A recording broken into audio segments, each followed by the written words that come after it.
제가 반복적으로 말씀드리지만 교회 처음 오시는 분들이나 믿지 않는 분들이 하나의 은혜로 예배 가운데 참석해서 제일 시험 드는 시간이 축복하는 시간이래요. 예.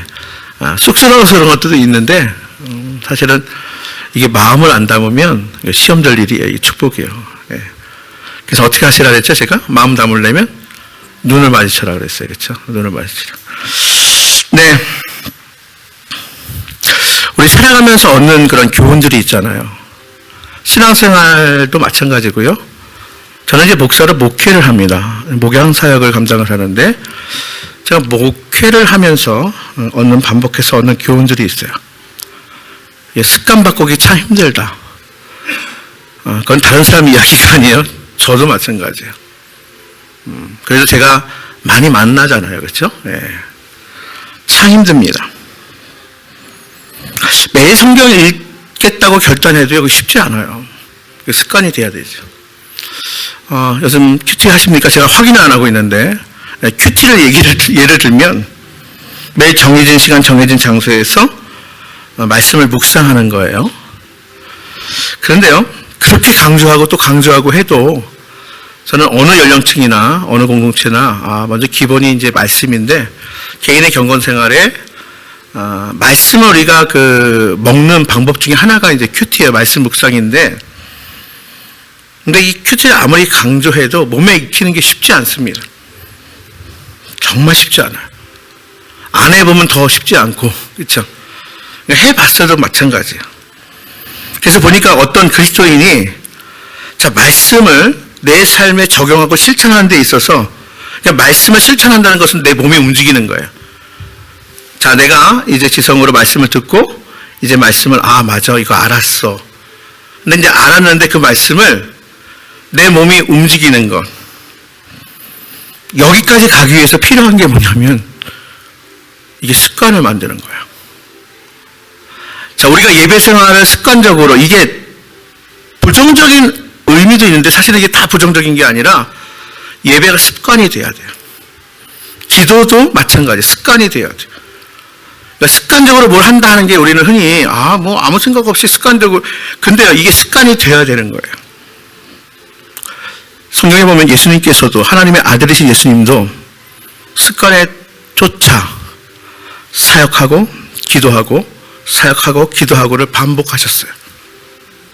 군중 속에 계셨지만 또 군중들이 예수님께 나왔지만 예수님은 그 군중 속에 있다가 홀로 있기를 광야로 가신다든지 산으로 올라가신다든지 이런 일을 반복하셨어요.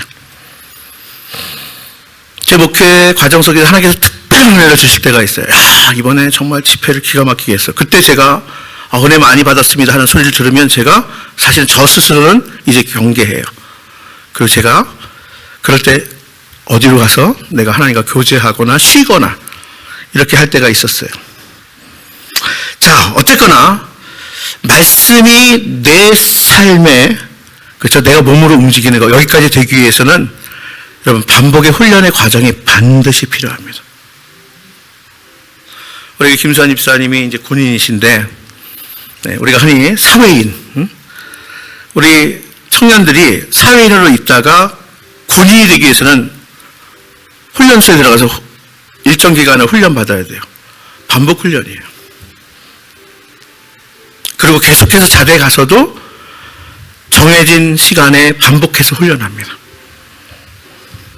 한 사람의 군인을 만들기 위해서요. 우리의 신앙인도 마찬가지예요. 여러분, 보통이요, 우리가 지식을 한 번 들으면 된다고 생각하는데 실제로 삶의 행동까지 움직이기 위해서는 반드시 반복하고 또 반복하고 반복하는 과정이 반드시 필요합니다.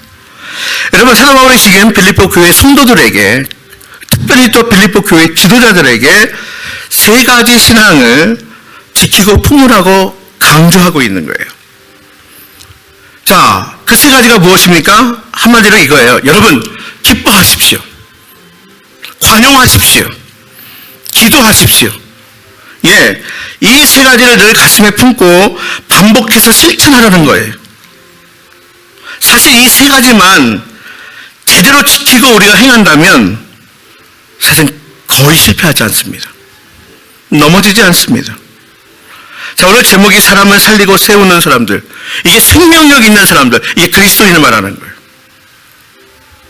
이게 우리 삶 가운데에 정말 지켜 행해진다면 사람을 세우고 살리는 생명을 있는 그리스도인으로 살아갈 수 있다는 거예요. 첫 번째 뭐예요? 기뻐하라, 관용하라, 기도하라. 제가 이게 잘 안 되는 게 이제 다쳐서 그래요. 그런데요, 우리 교회를 좀 다닌다고 하는 사람들은 지금 이 말씀을 들으면 야 이거 다 알아. 응? 다 아는 얘기예요. 그냥 교회 뭐 한 1년 다니면 한 10년, 20년 다니면 다 아는 얘기예요. 기뻐해야 되는지도 알아요. 관용, 용서해야 되는지도 알아요. 기도해야 되는 것 더 잘 알아요. 근데 이것을 자신이 표현하고 실천하는 사람은 많지 않아요. 생각보다 많지 않아요. 아는 것보다 더 중요한 게 있는데 그게 뭐예요? 아는 대로 사는 것. 옆 사람에게 우리 알기에 힘씁시다. 시작. 알기에 힘씁시다. 네, 하나님 말씀하셨어요. 하나님 알기에 힘쓰라고요. 근데 그거보다 더 중요한 게 뭐예요? 자, 다시 한번 옆 사람에게 아는 대로 삽시다. 시작. 아는 대로 삽시다. 하나만 더 예를 들을게요. 오늘 빨리 끝내야 되는데 사람이 직립보행을 하잖아요. 직립보행. 그러니까 쉽게 얘기해서 이게 기지 않아요. 우린 그런 과정을 거치는데, 그렇죠? 근데 직립보행을 하는데 따라서 사람이 걷는 것은 어떻게 보면 너무나 당연해요. 그렇죠? 걷는 거 너무 당연해요. 그런데 우리가 좋아하는 은혜라는 찬양에도 여러분 걷는 것도 은혜인 줄 우리가 압니다. 예, 우리가 걷는 것도 은혜예요. 당연한 거 하나도 없다고 우리가 찬양하고 고백하잖아요. 그런데요, 이 걷기 위해서, 이 당연한 걷기를 배우기 위해서 한 살 빼기 아이가 여러분 얼마나 철저하게 반복해서 훈련했는지 여러분은 다 아세요. 왜? 다 자녀를 키워봤기 때문에 그래요. 부모된 우리는요, 아이가 기다가 갑자기 일어나면 신기해요. 한 발자국에서 제가 볼 때 걸은 것도 아닌데 탁 내딛고 주저앉는데도 야 걸었어 막 이렇게 했죠. 여기 좀 봐 걸었어. 야 그게 아빠가 먼저 보든 엄마가 먼저 보든 먼저 본 사람이 얼마나 기쁜지 몰라요. 자랑스러워요 막. 그래서 이제 정말 아장 걷기 시작하면 어떻게 해요? 잘한다 넘어지면 어이구 다시 한번 해봐 막 이렇게. 근데 아이 입장 한번 생각해 보셨어요? 이 곤욕도 이런 곤욕이 없어요. 응? 얼마나 힘들겠습니까? 일어서 있는 게 얼마나 힘들겠어요? 한 발 겨우 내딛는 게 얼마나 힘들겠어요? 그래서 좀 쉬려고 앉는데 잘한다고 더 하래요. 그래서 용기를 내서 한 발, 두 발을 걷는데 야 잘한다 더 해보래요. 아기 입장에서 참 죽을 일이죠. 힘들어 죽겠는데 여러분 모두가 이렇게. 근데 이게 몇 번 넘어져야 걷는지는 이게 별로 통계가 없더라고요. 그런 건 조사를 안 한 것 같아. 근데 어쨌든 제가 볼 때는 한 수천 번 넘어지지 않았겠어요? 우리가 볼 때는 뭐 이렇다 넘었다 그렇죠? 그러니까 이렇게 많이 넘어진 다음에 후에 곧게 걸을 수 있는 거예요. 이런 사실을 우리는 너무 오래된 일이라 내가 그렇게 걷겠다는 사실을 우리가 잃어버렸어요. 그러니까 당연한 거로 아는 거예요. 제가 이 얘기를 왜 하냐면 저는 사실 걸음마를 2번 배웠어요. 6월이네요. 1996년 6월에 제가 사고 당했어요. 걸음마를 처음 배운 거는 그게 찬바람이 불 때 배웠어요. 너무 끔찍하게 사고 당해가지고요.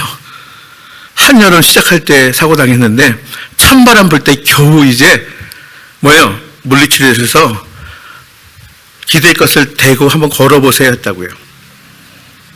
그래서 저는 걷는 것이 어릴 적에 첫 번째 걸음마 할 때는 제가 기억이 없어요. 잘 힘든 기억이 없어요. 근데 2번째 제가 배웠기 때문에 얼마나 걷는다는 것이 힘들고 고통스러운 훈련이 필요한지 저는 조금 알게 되었어요.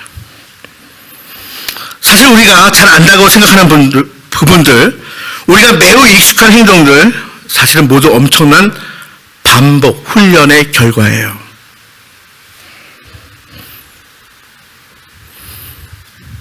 여러분, 우리가 내 스스로 호흡하지 못해서 기도사건이나 인공적으로 호흡할 때 딱 뛰자마자 이게 바로 안 돼요. 가르쳐 준대요. 마시세요. 내쉬세요. 그러므로 신앙생활에 있어서 정말 필요하고 중요한 것들은 뭐 해야 된다고요? 반복해야 돼요. 성령의 역사는 사람을 살리고 세우는 생명의 역사입니다. 여러분, 따라서 성령의 사람은 사람을 살리고 세우는 사람인 거예요. 내가 성령의 사람인가? 내가 사람을 세우는가 살리는가?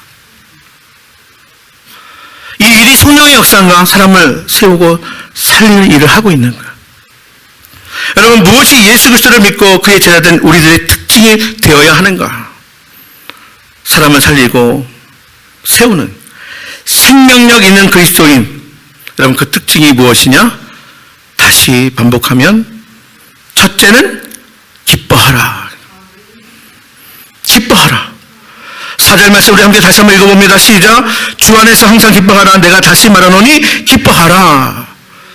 현대인의 성경에는 여러분은 주님 안에서 항상 기뻐하십시오. 내가 다시 말합니다. 기뻐하십시오. joy. 자, 여기 기쁨은 절대적인 기쁨입니다. 기뻐할 나를 기다려라 이렇게 말씀하지 않으세요. 기뻐할 조건이 있으면 기뻐하게 될 것이다. 역시 아니에요. 그냥 절대적인 기쁨, 창조된 기쁨이에요. 절대적인 기쁨으로 기뻐하라 이렇게 말씀하는 거예요. 기뻐하다 보니 기쁠 일이 생길 것이다. 기뻐하다 보면 정말 기뻐할 일이 생기고 그래서 기뻐할 일 때문에 더 기뻐하게 된다는 거예요. 여러분, 우리가 기뻐할 수 있게 되기를 간절히 바랍니다. 여러분, 저는 한 번 보고 두 번 보고 자꾸만 보고 싶은 사람, 어떤 사람이에요? 인상 쓰는 사람? 아니잖아요. 왠지 가까이 가고 싶은 사람이 있어요? 기뻐하는 사람. 항상 밝고 얼굴에 미소가 끊이지 않는 사람. 여러분, 본받고 싶고 영향받을 수 있는 사람, 받고 싶은 사람, 어떤 사람이에요? 인상 쓰고 다니는 사람? 아니잖아요. 기뻐할 상황이 아닌데도 전혀 상황과 환경을 보면 기뻐할 상황이 아니에요. 그런데 기뻐하는 사람이에요. 고난 중에도 감사하는 사람. 여러분, 창조적 기쁨, 절대적인 기쁨, 그것에 능력이 임하는 줄 믿습니다. 여러분, 우리는 능력 있는 사람, 성령의 사람이잖아요. 기쁨의 능력이 있습니다. 감사의 능력이 있습니다. 여러분, 저는요, 말씀의 능력, 보혈의 능력, 우리가 성찬 가운데 귀한 은혜와 능력, 기쁨의 능력이 있어요. 여러분, 기뻐하라. 그런데요, 이 기뻐하라, 이 특징에, 그리스도인의 특징이에요. 여러분, 두 가지 전제 조건이 있어요. 반드시 전제 조건이 있어요. 오늘 말씀에, 자, 보면요. 자, 한번 볼까요? 뭐라고 되어 있어요? 말씀 4절에 보니까 뭐라고 되어 있어요? 주 안에서예요. 주 안에서. 그러니까 기뻐하라 전제 조건 첫 번째 주 안에서예요. 자, 이 말은 뭐예요? 주 안에서의 기쁨도 있고 주 밖에서의 기쁨도 있다는 거예요. 쉽게 말하자면 이런 거예요. 뭐 제가 복잡하게 얘기 안 할게요. 사기쳐서 내가 뭔가 얻었어. 그래서 기뻐하는 사람도 있겠죠. 남 등쳐가지고 내가 뭔가 얻어가지고 그거는 주 안이에요? 주 밖이에요? 주 밖이에요. 그렇죠? 뭐 기쁨이라고 말할 수 있을지 모르겠지만 다르다는 거예요. 주 안에서 기뻐하라는 거예요. 주 안에서의 기쁨은 하나님의 말씀 안에서의 기쁨이에요. 자, 두 번째 전제 조건이 있어요. 기뻐하라에 뭐예요? 주 안에서 기뻐하라? 항상 기뻐하라 그래요. 항상 기뻐하라. 모든 상황 속에서, 그 모든 환경 속에서, 그게 감옥이든 시험 가운데 있든 고난과 역경 가운데 있든 항상 감사하는 마음으로 기뻐하는 그런 마음으로 살아야 된다는 이 전제 조건이에요. 그러니까 주 안에서 기뻐하라, 항상 기뻐하라. 여러분, 어떻게 그 항상 기뻐할 수 있을까? 저는 이게 항상 물음표예요. 아니, 어떻게 항상 기뻐할 수 있을까? 여러분, 항상 기뻐할 수 있는 건 사도 바울이 그냥 말만 한 게 아니라 정말 항상 되네? 이거예요. 어떻게 항상 기뻐할 수 있을까? 여러분, 예수님과 연결되면 항상 기뻐할 수 있게 돼요.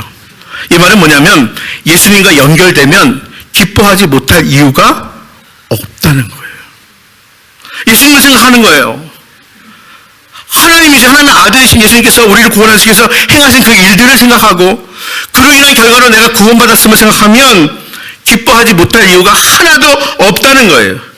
예수님이 우리를 구원하셔서 우리에게 주신 소망, 부활의 소망, 영생의 소망, 천국의 소망, 예수님과 연결되면 기뻐하지 못할 이유가 없다는 거예요. 그러므로 예수님을 믿는 사람들이 외적인 표지가 있어요. 외적인 표지는 즐거움이에요. 기쁨이에요. 기뻐하는 모습으로 살 수 있기를 간절히 바랍니다. 이거 조금 더 말씀드리면 우리나라는 동양의 유교적 전통의 그 사상이 여러분 인정하든 인정하지 않든 거기에 우리가 매여 있어요. 그래서 남자도 평생에 몇 번 울으라고요? 그래요. 야, 울지도 말래. 또 희죽희죽 웃고 다니면 어른들이 뭐라고 해요? 이 별 싱거운 놈 같나 해가지고 너는 이렇게 희죽희죽 웃고 다니냐 이래요. 응? 화를 내면 뭐야? 이놈 봐라. 어른들 앞에서 이게 화를 내? 그러니까 뭐 하자는 뭐 어떻게 해야 될까요? 울지도 말고 웃지도 말고 화도 내지 말고. 그러니까 자 우리가 이 유교적 그 문화 안에서는 이렇게 우리가 막 기뻐하고 이런 것을 막 통제되고 억제되게 우리가 그렇게 분위기상 우리가 눌려있고 훈련받으며 배웠어요. 여러분 그런데요. 사람의 희노애락이 있잖아요. 이것을 잘 표현하는 사람이 건강한 사람이에요. 여기 우리 오늘 상담사 한 분이 또 예배 드리는데 맞죠? 제 말 틀리지 않죠? 네, 잘 표현하는 사람이에요. 자, 건강한 사람은요. 이렇게 자기의 기뻐하고 슬퍼하고 이런 것을 잘 표현해야 되는데 우리는 이렇게도 잘하면서 이렇게 돼요. 포커페이스라고 아시죠? 네, 저는 포커를 안 치는데 표정을 들키지 말라는 거예요. 너 성공하려면 네 표정 들키지 말라는 거예요. 감추고 살아라. 그거 다 잘못된 거예요. 여러분 기뻐하래요. 기뻐하래요. 슬퍼하는 자와 함께 울라고도 말씀하셨어요. 울 때 울고 기뻐해라. 환경과 상관없이 기뻐해라 그래요. 제가 외국인 교회를 방문할 기회가 몇 번 있었는데요. 제가 다른 건 안 부러워요. 사람들 많이 모이고 시설 좋고 안 부러운데 부러운 게 딱 하나 있다 보니 표현이 너무 자연스러워요. 시드니에 힐슨 교회라는 데가 있고 싱가포르에 시티 하비스트 교회라고 있는데 대표적으로 사실은 큰 교회이긴 한데 근데 그게 중요한 게 아니라 뭐냐면 예배 드릴 때 이 생명력 역동성이 엄청납니다. 다른 게 아니에요. 박수 치고 소리 지르고 웃고 떠들고 막 찬양을 그렇게 하는 거예요. 박수 치며 찬양하고 춤추며 찬양하고 해요. 우리는 지금 좀 자연스러운데 이렇게 손을 올리고 찬양하는 거 이거 올라갈 때까지 우리나라가 한 10몇 년 걸렸다고 그래요. 요거 올리는 게 그렇게 힘들어요. 이렇게. 심지어 지금 박수 치면서 찬양하는 것도 주일 예배 때 못하게 하는 그런 교회나 교단도 있다고 해요. 여러분 드럼이나 기타는 감히 주일 예배 들어올 수가 없었어요. 그 얘기하는 건 아니고 어쨌든 여러분 기뻐하며 춤추며 박수치며 소리치며 찬양할 수 있기를 간절히 바랍니다. 한 마디 기뻐하며 찬양하십시오. 여러분 우리 기도 제목 중에 하나님 내가 기뻐하는 사람이 되기를 원합니다. 내가 기쁨을 표현하는 사람이 되기를 원합니다. 이런 기도가 우리 가운데 있게 되기를 간절히 바랍니다. 자, 생명 있는 그리스도인 사람을 세우고 살리는 그리스도인 특징 두 번째는 뭐예요? 관용하라예요. 관용하라. 자, 5절 말씀 읽어볼까요? 시작. 너희 관용을 모든 사람에게 알게 하라. 주께서 가까우시니라. 현대적인 성경 시작. 모든 사람을 너그럽게 대하십시오. 주님께서 오실 날이 가까웠습니다. 관용하라. 여러분 헬라어 원어는 신약성경은 다 원어가 헬라어 일부 아람어예요. 헬라어 원어는 에피에이케이아 이런 단어예요. 이게 무슨 의미냐면 옳은 것보다 더 큰 것 이런 거예요. 자, 이 에피에이케이아 이 헬라어는 이 관용으로 번역했는데 이거는 정의보다 더 큰 것 이런 의미예요. 즉 용서는 정의보다 더 큰 거라는 거예요. 아시겠어요? 자, 율법이 정의거든요. 옳고 그름을 나누는 게 율법이에요. 그러니까 율법보다 더 큰 게 뭐냐면 바로 이거예요. 용서예요. 아시겠어요? CCBB를 가리는 것이 정의예요. 근데 이거보다 더 위대한 것이 바로 관용, 용서라는 거예요. 여러분 기억해야 됩니다. 사람이 변화되는 게 쉽지 않은데요. 용서를 통해서 사람이 변화되는 거예요. 용서받으면 사람이 성장해요. 시시비비를 물론 나눠줘야죠. 율법으로 옳고 그름을 나누는 거, 율법을 폐기하러 오지 않으셨어요? 근데 여러분, 시시비비를 나누는 순간에는 일단은 성장은 멈춰요. 잘못된 길로 갈 때 방향을 잡는 것은, 그쵸?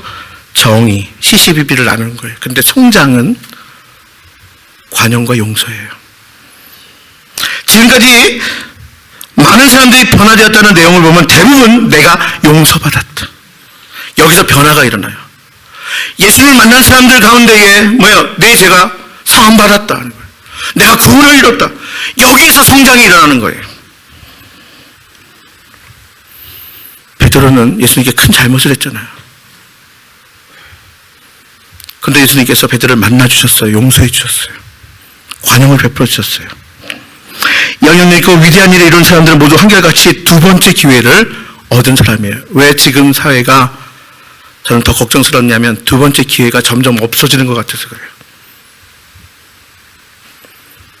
여러분, 정말 유명했던 시오노 나나미의 로마인 이야기 아시죠? 네, 이거 참 많이 읽었는데 로마인 이야기를 보면 왜 로마 제국이 그토록 강성하게 세계를 오랜 기간 동안 제패할 수 있었는지 여러 이유가 있어요. 그 중에 대표적인 하나가 뭐냐면 전쟁에서 패한 장군에 대한 관용성을 들고 있습니다. 시오노 나나미가 이 로마 제국을 조사를 하다가 이제 책을 쓴 거예요. 당시에 이게 왜 중요하냐면 어느 나라도 전쟁에서 실패한 장군에게 관용을 베풀지 않았어요. 실패하고 돌아오면, 패배해서 돌아오면 그냥. 근데 로마만이 실패한 장군에게 다시 한번 기회를 줬다고 해요. 로마 제국만이 실패한, 전쟁에서 패한 장군에게 다시 한번 주의봉을 줬다는 거예요. 오히려 그래서 그 다음 전투에서 더 큰 승리를 거두는 경우가 많았다고 합니다. 자, 그런데요, 용서가 말로 하는 것보다 참 힘들어요. 제가 용서를 설교를 할 때마다 여러분 그 참 얼마나 힘든지 아시잖아요. 여러분, 왜 용서가 안 되는지 아십니까? 제가 한 가지만 말씀드릴게요. 왜 용서가 안 되냐면 첫 번째 우리가 나눴던 거예요. 첫 번째 특징이 뭐라 그랬어요? 기뻐하라. 기뻐하는 자가 아니기 때문에 용서가 안 돼요. 내가 기쁘지 않은데 누굴 용서하겠습니까? 내가 불편한데 누구를 용서하겠어요? 내가 기쁘면 용서가 되는 거예요. 아무리 성격이 안 좋은 자도 자기가 기쁘고 다 즐거우면 다 마음이 넓어지고 용서가 돼요.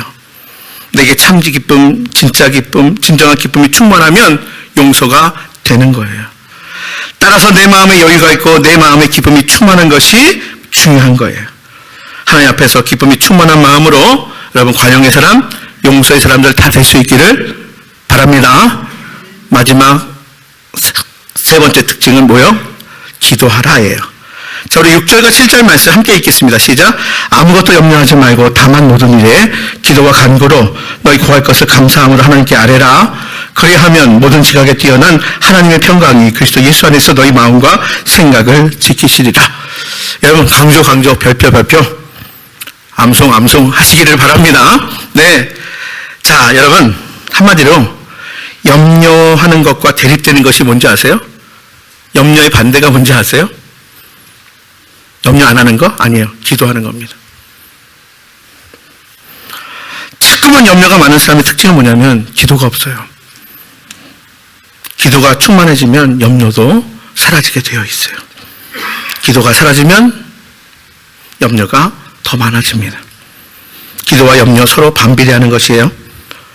여러분, 우리가 신앙생활 할 때 어떤 사람을 딱 만났는데 이 사람이 어떤 사람이겠구나. 신앙생활 했어요. 그런데 우리가 대충 말을 들어보면 압니다. 무슨 문제가 있어 보일 때 염려하는 것은 그게 더 많은 사람, 70% 80% 되면 이 사람은 지금 성령 충만하지 않구나. 영적인 것이 없구나. 근데 그 염려할 상황이 있는데 염려하지 않아요? 이런 사람은 분명 많은 문제가 있더라도 뭐예요? 이렇게 얘기해요. 이것이 나의 기도의 제목입니다. 나는 지금 이 문제를 가지고 기도하고 있습니다. 나는 지금 염려할 이런 상황을 가지고 나를 위해서 기도해 주세요. 여러분, 옆 사람에게 기도하면 됩니다. 시작. 기도하면 됩니다. 예, 성령 충만한 영적인 사람, 그리고 사람을 세우고 살리는 생명이 넘치는 그리스도인들 다 될 수 있기를 간절히 바랍니다. 성경은 분명히 말해요. 염려하지 말고 기도하라고. 이것을 지키고 실천할 수 있는 우리 복된 성도들. 자, 우리 이제 말씀 붙들고 우리가 잠깐 기도하고요. 우리가 성만찬 나누도록 하겠습니다. 자, 우리가 기도할 것, 이런 그리스도인의 특징, 사람을 살리고 세우는 생명력 있는 이 세 가지 특징, 이것이 바로 우리의 삶의 기둥이 될 수 있기를 바랍니다. 기뻐하는 것이 우리의 삶의 특징이고요. 또 기뻐하는 것 가지고 용서하는 것이 우리의 삶의 특징이 되고요. 기도하는 것이 우리의 삶의 특징이 될 수 있기를 우리가 주님의 이름으로 축복하고요. 이런 간구가 있는 사람 될 수 있도록 사람을 살리고 세우는 생명력 있는 그리스도인을 다 될 수 있기를 주님의 이름으로 축복합니다.